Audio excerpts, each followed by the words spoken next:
My name's Clare Mortimer, and I'm a clinical hypnotherapist. Everybody has their own story about how they manage stress. Stress for most people isn't a problem until it becomes overwhelming and chronic.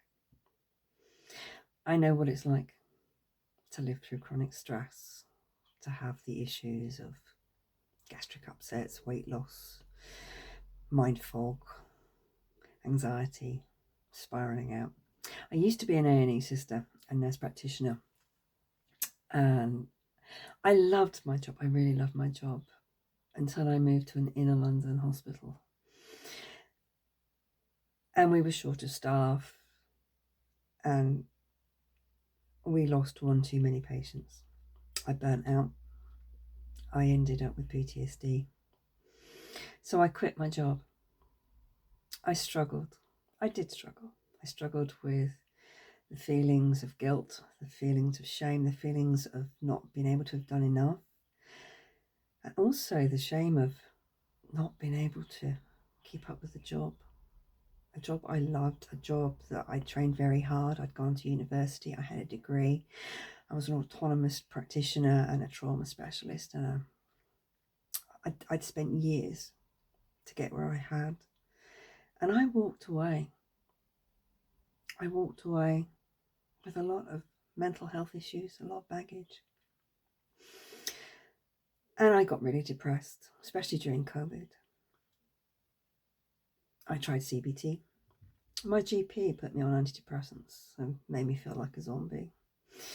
CBT didn't work for me. Now, for some people it does work, but for me, it was like revisiting the same thing over and over. And my subconscious mind just kept poking the bear and making me want to curl up in a ball and hide.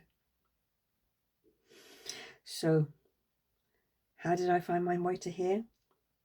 I discovered hypnosis. Hypnosis was the one thing that helped me to shift the vast majority of all the stuff that was keeping me in that dark space. It helps shift and release the stress. It helps shift and release the anxiety. It helped me back to living what we call a normal life. And I know there's a lot of people out there that struggle with chronic stress. They struggle with the hormone imbalances that living with stress does. I know people struggle with trying to balance work life and home life. And hypnosis is a very effective way. It's a very effective way. I retrained, taking my knowledge I had from years of looking after people, not wanting to walk away from the health industry altogether. I retrained as a hypnotherapist, a clinical hypnotherapist. And now I help people to shift the stress, to find space, to find that breathing room so that they can function, so that they can more than function, so they're not just coping. And if this resonates with you, I'm here to help. Give me a shout.